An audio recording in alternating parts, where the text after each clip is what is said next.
The TreeHotel is one of the most spectacular projects ever to be nominated for the Swedish Wood Award. Its hotel rooms take the form of wooden cabins suspended in the trees in a pine forest with stunning views of Luleälven River in the village of Harads, located just northwest of the city of Luleå in northern Sweden. The utter uniqueness of the hotel has succeeded in placing Harads firmly on the international tourism map.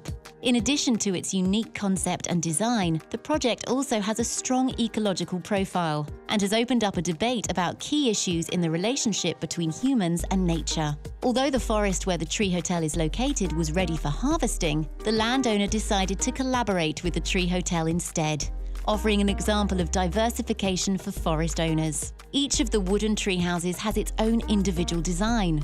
The mirror cube stands out with its mirrored cladding, which reflects its surroundings and at times renders the cube almost invisible.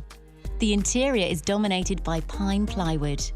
The bird's nest room lives up to its name with its random mass of twigs and branches, while the blue cone room serves as a playful take on traditional Swedish architecture with its exterior of bright red wooden shingles. The TreeHotel was nominated for the Swedish Wood Award in 2012.